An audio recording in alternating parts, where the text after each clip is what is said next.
Hello everyone, welcome to Genic education. तो बच्चों, जो जेनिक अनस्टॉपेबल पे हमारी सीरीज चल रही है इंजीनियरिंग मैथमेटिक्स की, उसकी आज ये लेक्चर नंबर 8 है, जो कि सीटीक्यू सीरीज का क्लास नंबर 8 होगा।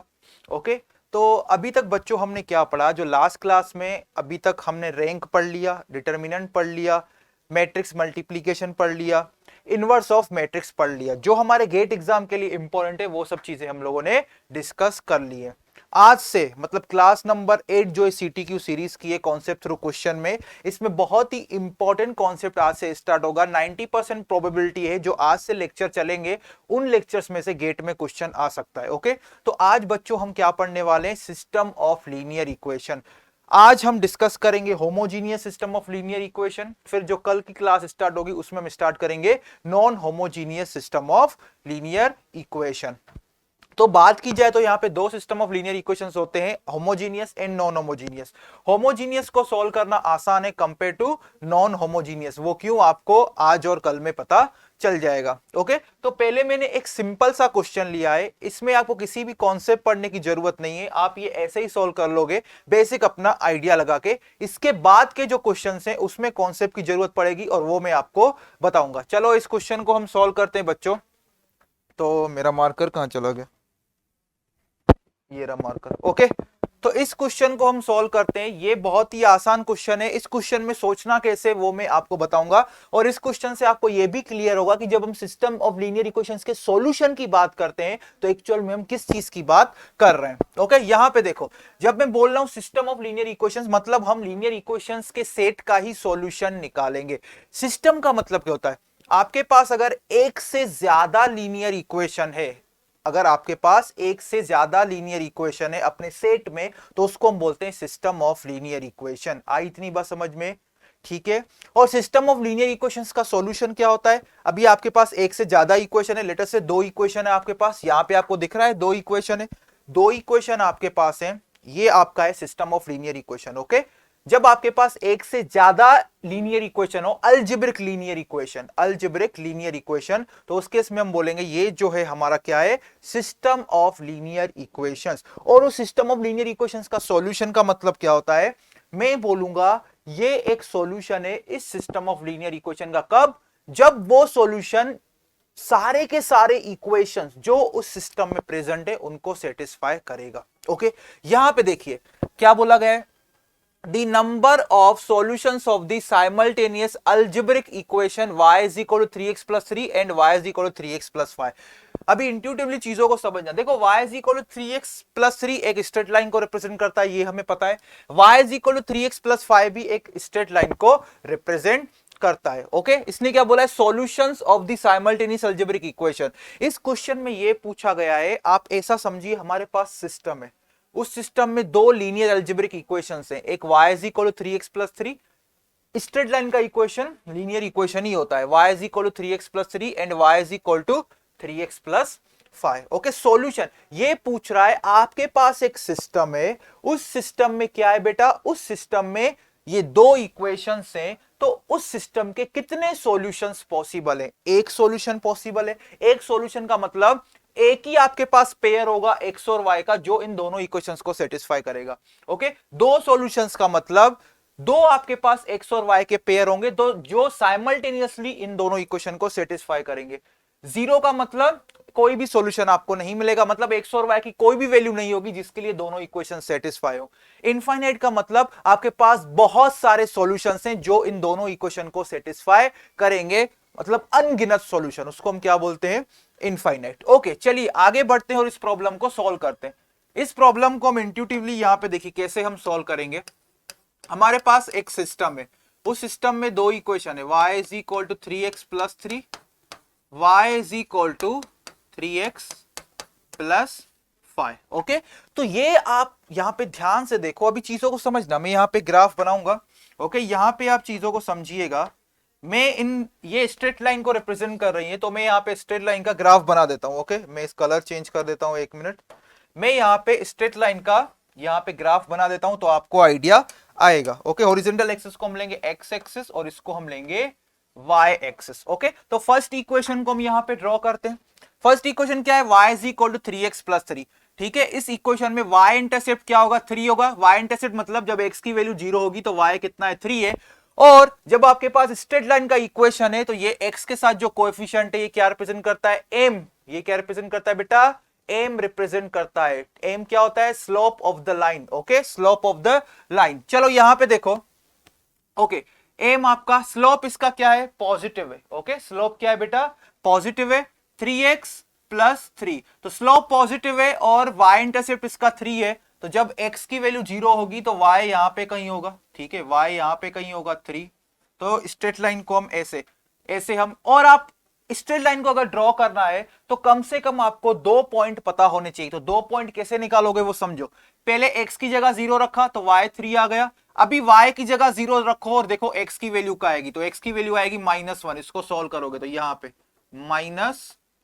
ओके, तो अभी एक स्ट्रेट लाइन, हम इन दोनों पॉइंट से एक स्ट्रेट लाइन पास करेंगे। यहां पे ध्यान से देखना। ओके, ये देखो, ठीक है, ये वाला स्ट्रेट लाइन हम यहाँ पे, इसको मैं थोड़ा यहाँ पे पॉइंट को लगा देता हूं। जो ये वाला पॉइंट है, ध्यान से देखना है ना, इस पॉइंट को मैं 3 बोल देता हूं। ओके, इस पॉइंट को हमने 3 बोल दिया। आपको अगर किसी भी स्ट्रेट लाइन अगर आपको एक स्ट्रेट लाइन ड्रॉ करना है तो कम से कम आपको 2 पॉइंट्स का पता होना चाहिए। तो वो 2 पॉइंट्स हमने निकाल दिए। ओके, और उन 2 पॉइंट से जो स्ट्रेट लाइन पास होगा वो इस इक्वेशन को सेटिस्फाई करेगा। मतलब ये जो स्ट्रेट लाइन है ये इसी इक्वेशन का है। ठीक है, ये मतलब इस स्ट्रेट लाइन को ये इक्वेशन रिप्रेजेंट कर रहा है। ये बात आई समझ में, क्लियर हुआ। अभी सिमिलरली हम सेकंड इक्वेशन को भी यहां पे ड्रॉ करते हैं। उसका मैं कलर ग्रीन कर देता हूं। सेकंड को कैसे ड्रॉ करोगे, जब x 0 रखोगे तो y 5 आएगा। y क्या आएगा बेटा, 5 आएगा y। ओके, और जब y को 0 रखोगे तो x क्या आएगा, -5/3। -5/3 -1 से ज्यादा कम होगा। ओके, तो यहां पे आएगा -5/3। ओके, तो यहां पे स्ट्रेट लाइन जो आएगी इसके पैरेलली आएगी। देखो कैसे, स्ट्रेट लाइन इसके पैरेलली आएगी। यहां पे मैं कलर चेंज कर देता हूं, ग्रीन कर देता हूं। यहां पे ध्यान से देखना। ओके, लाइन जो होगी इसके पैरेलल में ही होगी। ओके, लाइन इसके पैरेलल में ही होगी। क्यों पैरेलल में होगी, देखो इस लाइन का स्लोप भी 3 है, इस लाइन का भी स्लोप 3 है। दोनों लाइंस के स्लोप मतलब सेम है, इसलिए दोनों लाइंस क्या होंगी, पैरेलल होंगी। दोनों लाइन क्या होगी बेटा, पैरेलल होंगी। अभी आते हैं कहानी में ट्विस्ट। देखो, क्योंकि ये दोनों लाइंस पैरेलल है और इनका वाइस इंटरसेप्ट भी अलग अलग है, तो ये आपको सीधा सीधा दिख रहा है ये दोनों लाइन पैरेलल है और कहीं भी किसी भी पॉइंट पे ये एक दूसरे को इंटरसेक्ट नहीं करेंगी। कहीं दिख रहा है आपको, दिख रहा है कहीं इंटरसेक्ट करेंगी। आगे भी जाओगे तो यूं ही जाएंगी साथ में। ओके, तो ये दोनों लाइंस कभी भी खुद को इंटरसेक्ट नहीं करेंगी। ओके, अगर ये दोनों लाइंस कहीं भी एक दूसरे को इंटरसेक्ट नहीं करेंगी, मतलब क्या है कि कोई भी ऐसा पॉइंट नहीं आएगा जो दोनों लाइन पे लाई करेगा। कोई भी मतलब ऐसा पॉइंट नहीं होगा जो इन दोनों इक्वेशन को सेटिस्फाई करेगा। इसके लिए हम बोल सकते हैं कि ये जो दो इक्वेशन दिए गए हैं इनका कोई भी सॉल्यूशन हमें नहीं मिलेगा। Number of solutions will be 0। Number of solutions will be 0। तो ये हमारा लॉजिक था, number of solutions will be 0। Okay, तो अगर आपके पास सिस्टम ऑफ लीनियर इक्वेशंस है, क्या है, सिस्टम ऑफ लीनियर इक्वेशन, और उस सिस्टम ऑफ लीनियर इक्वेशन में जो इक्वेशंस हैं उसमें 2 ही वेरिएबल है। आपके सिस्टम में ओवरऑल कितने वेरिएबल है, 2 वेरिएबल है, जैसे कि आपको यहां पे दिख रहा है।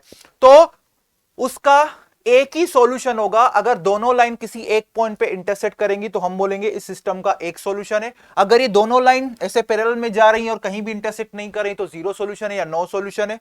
ओके, और एक बात और, अगर दोनों के दोनों लाइन ओवरलैप हो गई, ओके, ओवरलैप हो गई, तो उस केस में हम बोलेंगे इनफाइनाइट नंबर ऑफ सॉल्यूशंस है। ये बात आई समझ में, क्लियर हुआ। इस क्वेश्चन को करने का एक और तरीका है, देखो कैसे। हम इसको ऐसा लिख सकते हैं, y - 3x is equal to 3, और दूसरी इक्वेशन को y - 3x is equal to 5। ठीक है, y - 3x is equal to 3, y - 3x is equal to 5। क्या देखो, अभी देखो y और x की अगर हम कोई भी वैल्यू लेते हैं, ठीक है, देखो लेफ्ट हैंड साइड सेम है। ओके, लेफ्ट हैंड साइड आप देख रहे हो सेम है, y - 3x y - 3x, लेकिन दोनों में राइट साइड डिफरेंट है। यहाँ पे 3 है, यहाँ पे 5।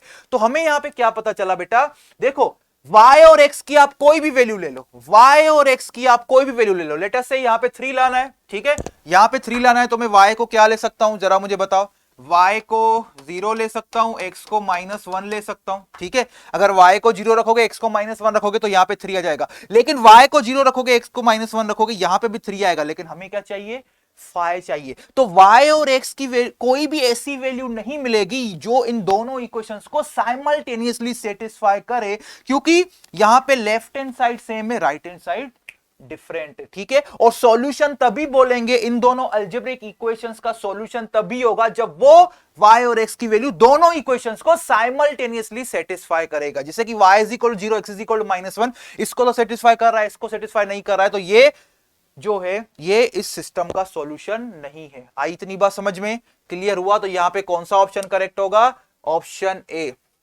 ओके, कौन सा ऑप्शन करेक्ट होगा, ऑप्शन ए, ठीक है। आई इतनी बात समझ में, क्लियर हुआ?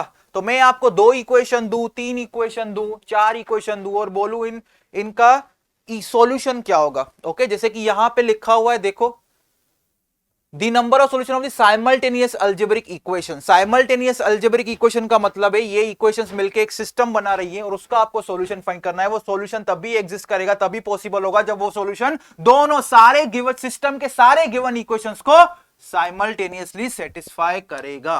ओके, ठीक है, चलो बढ़ते हैं क्वेश्चन नंबर 2 की तरफ। अभी क्वेश्चन नंबर 2 में देखो क्या दिया गया है, ध्यान से समझना। अभी मैं आपको थोड़े थोड़े कॉन्सेप्ट्स बताऊंगा। ओके, देखो क्या है इसमें, consider the following system of equations. Okay, system equation जैसे ही आपको दिखा, यहां पे कितने 3 इक्वेशंस हैं, 3 इक्वेशंस मिलके एक सिस्टम ही बनाएंगे। ओके, लेटेस्ट से ये मेरे हाथ है, हाथ मतलब सेट, इस सेट में अगर एक इक्वेशन है ठीक है, लेकिन अगर इस सेट में एक से ज्यादा इक्वेशन है तो हम क्या बोलेंगे, ये क्या है, सेट मेरा system of linear equations. Okay, system of linear algebraic equation. Okay, तो ये क्या है, 2x1 plus x2 plus x3 is equal to 0, x2 minus x3 is equal to 0, x1 plus x2 is equal to 0। आपने यहां पे गौर किया होगा कि ये हमारे यहां पे देखो अननोन्स, ये x1 हमारे लिए अननोन है, x2 अननोन है, x3 अननोन है।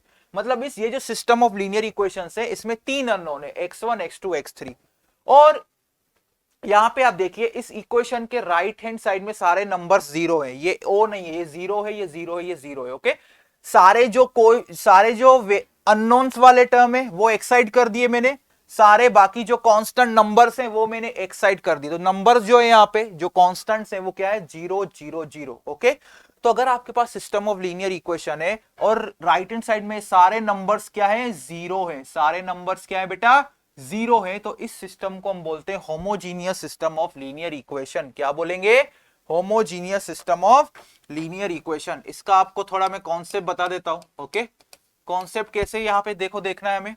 लेटर से हमारे पास इक्वेशन है homogeneous system of linear equation. Okay, तो यहीं से ही हम इसी क्वेश्चन को हम नीचे रख देते हैं और इसी से ही आगे प्रोसीड करते। तो क्या है, 2x1 plus x2 plus x3 is equal to 0। Okay, ये आपको आ गया 2x1 प्लस x, फिर क्या है, x2 minus x3 is equal to 0। Okay, फिर क्या है, x1 plus x2 is equal to 0। Okay, ये आपका क्या है, homogeneous system of linear equation. क्यों, क्योंकि राइट हैंड साइड में सारे नंबर्स 0 है। अगर यहां पे एक भी नंबर नॉन जीरो होगा तो उसको हम बोलेंगे non homogeneous system of linear equation, जिसकी बात हम कल करेंगे। ओके, तो देखो अगर आपके पास सिस्टम ऑफ लीनियर इक्वेशन है, अभी हम पढ़ रहे हैं लीनियर अलजेब्रा, अगर आपके पास सिस्टम ऑफ लीनियर इक्वेशंस है और आपको सॉल्यूशन फाइंड करना है with the help of linear algebra, तो सबसे पहला इसमें स्टेप होगा कि जो सिस्टम ऑफ लीनियर इक्वेशंस है इसको मैट्रिक्स के फॉर्म में लिखना है। ठीक है, मैट्रिक्स के फॉर्म में कैसे लिखेंगे यहां पे ध्यान दीजिएगा। ओके, मैट्रिक्स के फॉर्म में मैं कैसे लिख रहा हूं उस पे फोकस करना। सबसे पहले देखो कितने इक्वेशन है, यहां पे 3 इक्वेशन है, 1 2 3। सबसे पहले हमने क्या बात नोट की, 3 इक्वेशन है और अननोन भी कितने हैं, 3 है बेटा, अननोन भी कितने हैं, 3 है। तो सबसे पहले यहां पे देखो मैंने एक मैट्रिक्स बनाया, एक मैट्रिक्स बनाया। ओके, यहां पे एक कॉलम मैट्रिक्स इसके साथ मल्टीप्लाई होगा, ध्यान से देखना। ये एक मैट्रिक्स है, इसका साइज कैसे डिसाइड करेंगे हम बताएंगे। सबसे ये यहां पे फिक्स कॉलम मैट्रिक्स बनेगा और इस कॉलम मैट्रिक्स का जो साइज होगा हमेशा वो जो अननोन्स हैं उस पे ही डिपेंड करेगा, हमेशा जो अननोन्स हैं उन पे ही डिपेंड करेगा। आई इतनी बात समझ में। देखो ये मैट्रिक्स है, इसको बोलते हैं अननोन्स मैट्रिक्स, मतलब इसमें आपको दिखेंगे x1 x2 x3। Okay, x1 मैं यहां पे लिख देता हूं x1 x2 x3। ओके, ये क्या है? अननोन्स मैट्रिक्स, इसमें सारे अननोन आ गए इस मैट्रिक्स में। और ये क्या होता है हमेशा? Column matrix. कितने वेरिएबल है? x1 x2 x3। तो इसका साइज क्या होगा बेटा? 3x1। इसका साइज क्या होगा? 3x1। आई इतनी बात समझ में? क्लियर हुआ ये बात? ओके, आगे बढ़ते हैं। अभी यहां पे ध्यान देना, अभी इसका साइज क्या होगा ये हम कैसे डिसाइड करेंगे? तो सबसे पहले देखो, आपके पास इक्वेशंस कितने हैं वो देखो। आपके पास इक्वेशंस कितने हैं वो देखो। इक्वेशंस 3 है, तो इसके जो रोज होंगे वो 3 होंगे। इक्वेशंस, इसके रोज कितने होंगे बेटा? 3 होंगे। आई इतनी बात समझ में? क्लियर हो रहा है ना ये बात? ओके, आगे बढ़ते हैं। इसके रोज कितने होंगे? 3 होंगे। चलो आगे बढ़े। अभी देखो, आपको याद कैसे रखना है वो देखो। मल्टीप्लीकेशन के लिए यहां पे देखो, अगर इन दोनों मैट्रिक्स का मल्टीप्लीकेशन तभी पॉसिबल होगा जब यहां पे जो नंबर होगा और ये नंबर दोनों सेम होंगे। ये हमने पढ़ा है। तो यहां पे भी कितना नंबर होना चाहिए? 3 होना चाहिए। यहां पे भी कितना नंबर होना चाहिए बेटा? 3 होना चाहिए। आई इतनी बात समझ में?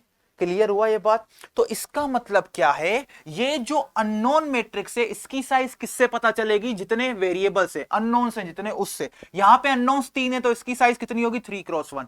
अभी जो यहां पे ये मैट्रिक्स बन रहा है, ओके, इसको क्या बोलते हैं वो मैं बताऊंगा। ये जो एक मैट्रिक्स बन रहा है, ठीक है, अभी तक ये सस्पेंस है, इसमें क्या आएगा वो हम बाद में देखेंगे। इसके नंबर ऑफ रोज कितने होंगे? जितने इक्वेशन है। और इसके नंबर ऑफ कॉलम्स कितने होंगे? जो ये नंबर है। और ये नंबर किसके बराबर है? नंबर ऑफ अननोन्स के। इसका मतलब यहां पे जो ये मैट्रिक्स बनेगा इसके नंबर ऑफ कॉलम्स कितने होंगे? जितने इस सिस्टम में अननोन्स होंगे। इस सिस्टम में अननोन्स कितने बेटा? 3 है, तो इसके नंबर ऑफ कॉलम्स कितने होंगे? 3 है। ये इस सिस्टम में इक्वेशंस कितने हैं? 3 है, तो इसके रोज कितने होंगे? 3 होंगे। ओके, फिर आएंगे राइट हैंड साइड में। तो राइट हैंड साइड में आपको क्या दिख रहा है? 0 0 0। तो यही इसको मैट्रिक्स फॉर्म में लिख दिया, 0 0 0। इसका साइज क्या होगा? 3x1। ओके, इसका साइज क्या होगा? 3x1। और इसका साइज डिपेंड करता है नंबर ऑफ इक्वेशंस पे। ओके, और इन दोनों को देखो मल्टीप्लाई करोगे तो इन दोनों को, ये यहां पे इक्वल का साइन है। इक्वल का साइन मतलब जो मैट्रिक्स का साइज यहां पे होगा उसी मैट्रिक्स, वही सेम साइज का मैट्रिक्स यहां पे जनरेट होना चाहिए। तो 3x3 मतलब यहां पे लेफ्ट हैंड साइड पे जो रिजल्टेंट मैट्रिक्स जनरेट होगा उसका साइज क्या होगा? 3x1। Okay, 3x1।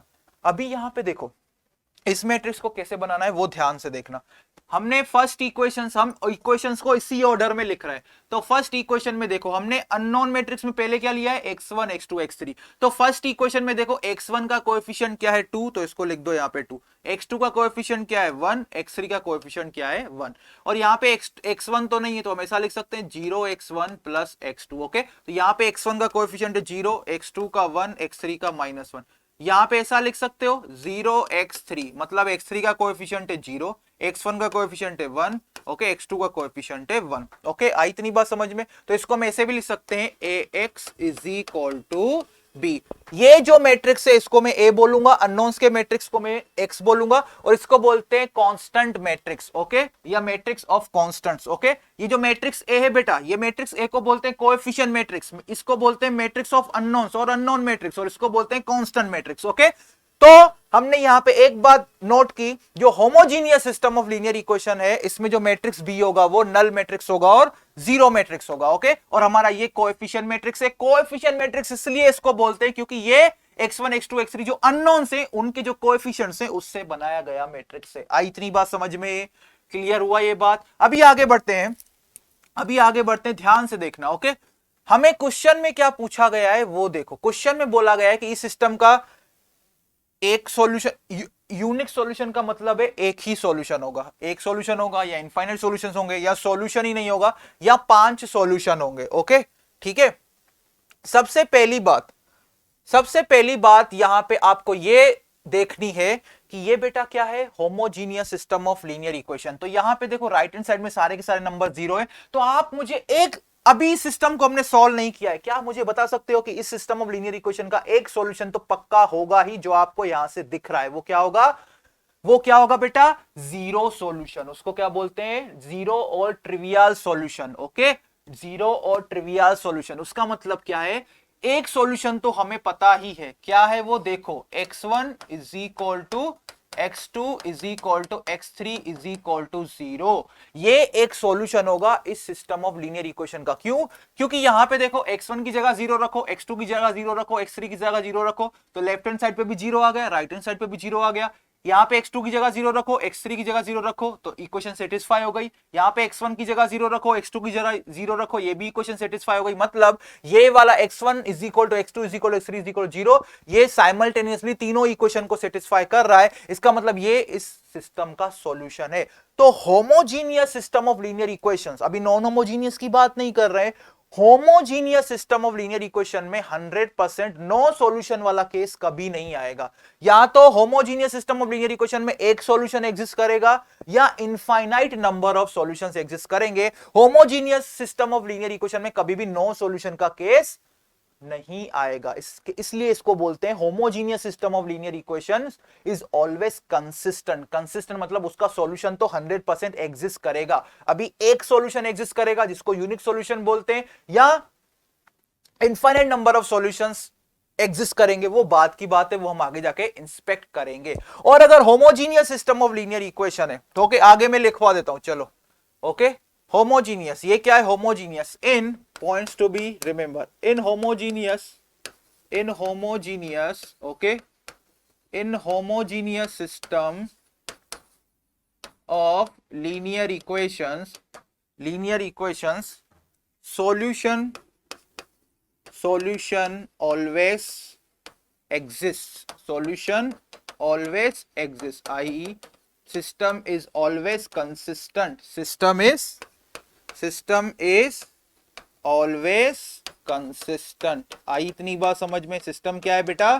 कंसिस्टेंट है। ओके, अभी हम ये नहीं बात पे जा रहे हैं कि सॉल्यूशन फाइंड कैसे करते हैं, अभी हम सिंपली चीजों को नोट कर रहे हैं जो इस क्वेश्चन के रिक्वायरमेंट है। Okay, in homogeneous system of linear equations solution always exist, I system that is system is always consistent. Okay, system is always consistent, I इतनी बात समझ में। अभी हमें यह कैसे पता चलेगा कि इसका एक ही सॉल्यूशन होगा या इनफाइनाइट नंबर ऑफ सॉल्यूशंस होंगे? वो कोएफिशिएंट मैट्रिक्स से पता चलेगा। ओके, कोएफिशिएंट मैट्रिक्स से पता चलेगा। कैसे? अगर कोएफिशिएंट मैट्रिक्स का जो रैंक है वो नंबर ऑफ वेरिएबल्स के बराबर आ गया, इसका हम रैंक फाइंड करेंगे कोएफिशिएंट मैट्रिक्स का। पहले सिस्टम ऑफ लीनियर इक्वेशन दिया गया है, उसमें से कोएफिशिएंट मैट्रिक्स बनाएंगे, देखा हमने कैसे बनाया, फिर उसका रैंक फाइंड करेंगे। रैंक हमने लास्ट क्लास में देखेगा कैसे फाइंड करेंगे। फिर उसका रैंक देखेंगे नंबर ऑफ वेरिएबल्स के बराबर है या नहीं है। नंबर ऑफ वेरिएबल्स मतलब इस केस में 3 है, x1 x2 x3, तो यहां पे 3 वेरिएबल्स है। अगर rank of A number of variables के बराबर आ गया तो हम बोलेंगे इसका जो सॉल्यूशन होगा वो क्या होगा? Unique solution. क्या होगा बेटा? Unique solution. ओके, क्या होगा? Unique solution. ओके, अगर homogeneous system of linear equation है तो अगर रैंक जो है कोएफिशिएंट मैट्रिक्स का वो नंबर ऑफ वेरिएबल्स के बराबर है तो आप बोल सकते हो इसका यूनिक सॉल्यूशन होगा, मतलब एक ही सॉल्यूशन होगा। अगर एक ही सॉल्यूशन होगा तो वो तो हमें दिख ही रहा है, इसका 100% एक सॉल्यूशन तो हमें पता ही है, वो क्या होगा? ये जीरो सॉल्यूशन और ट्रिवियल सॉल्यूशन। यूनिक सॉल्यूशन होगा तो यूनिक सॉल्यूशन मतलब क्या होगा? ट्रिवियल, जीरो और ट्रिवियल सॉल्यूशन मतलब सारे के सारे अननोन्स की वैल्यू क्या होगी? जीरो होगी। क्या होगी? जीरो होगी। आई इतनी बात समझ में?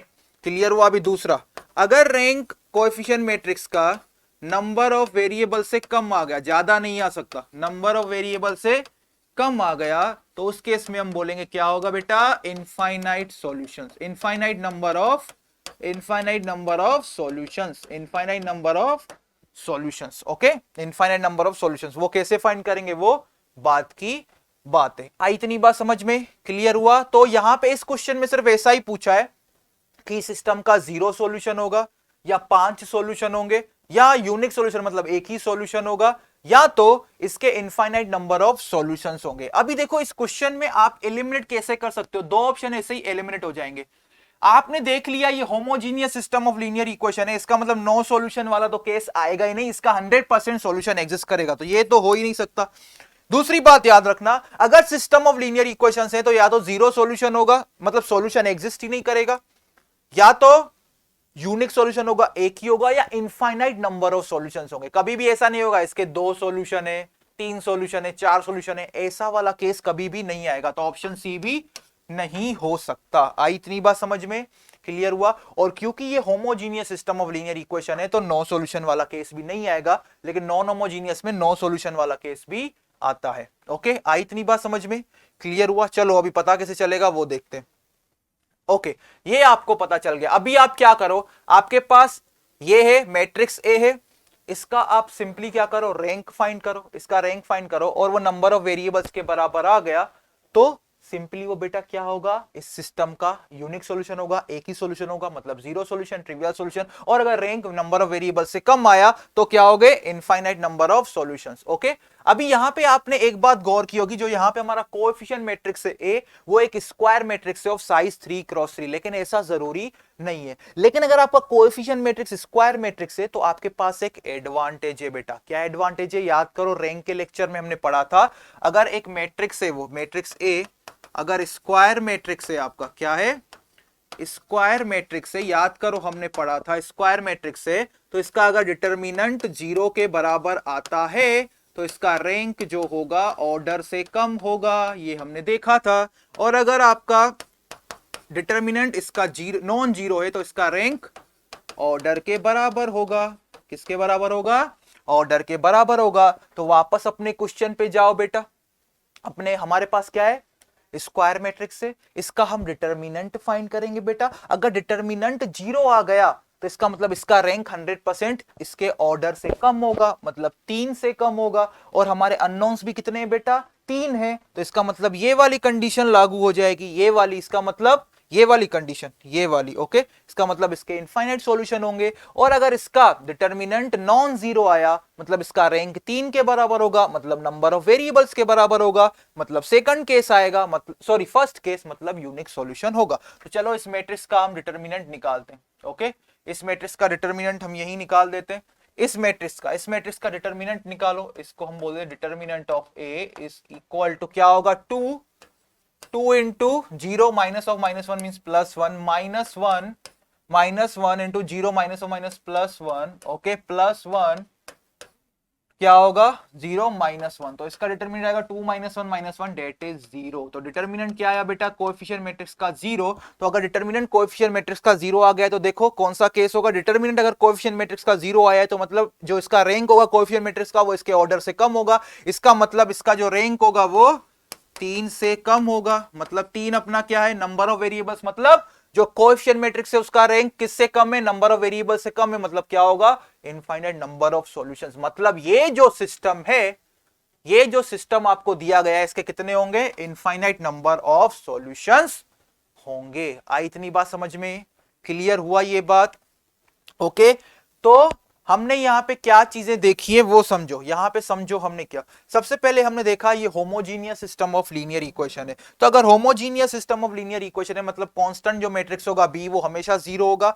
सबसे पहले हमने इसको मैट्रिक्स के फॉर्म में लिखा सिस्टम को, x is equal to B के फॉर्म में। Homogeneous system of linear equations की एनालिसिस के लिए सिर्फ हमें कोएफिशिएंट मैट्रिक्स की जरूरत है। अगर कोएफिशिएंट मैट्रिक्स का रैंक नंबर ऑफ वेरिएबल से कम आया तो इनफाइनाइट नंबर ऑफ सॉल्यूशंस होंगे, और कोएफिशिएंट मैट्रिक्स का रैंक नंबर ऑफ वेरिएबल्स के बराबर आया तो कितने सॉल्यूशंस होंगे आपके पास, एक ही होगा। एक सॉल्यूशन मतलब उसको यूनिक सॉल्यूशन बोला जाता है। और homogeneous system of linear equation में वो यूनिक सॉल्यूशन क्या होता है, जीरो सॉल्यूशन, जिसमें सारे के सारे वेरिएबल्स की वैल्यू क्या होती है, 0 होती है। तो याद रखना homogeneous system of linear equations में हमेशा या तो एक सॉल्यूशन एग्जिस्ट करेगा या infinite number of solutions exist करेंगे। तो दो ऑप्शन तो हमने एलिमिनेट ऐसे ही कर दिए कि इसका नो सॉल्यूशन मतलब इसका सॉल्यूशन होगा ही नहीं, number of solutions will be 0 और नो सॉल्यूशन ये दोनों सेम है। नो सॉल्यूशन और 5 सॉल्यूशन तो किसी भी सिस्टम में नहीं होंगे, या तो एक होगा या तो इनफाइनाइट होंगे। आई इतनी बात समझ में, क्लियर हुआ। और कल जब हम नॉन होमोजीनियस पढ़ेंगे तो नॉन होमोजीनियस में नो सॉल्यूशन भी होता है, होमोजीनियस में नो सॉल्यूशन वाला केस नहीं होता है, इसलिए सिस्टम को ऑलवेज कंसिस्टेंट बोलते हैं। तो इस लेक्चर को हम यहीं पे आज समाप्त करते हैं। कल से मैं फिर मिलूंगा, इसी डिस्कशन को हम आगे कंटिन्यू करेंगे। Thank you.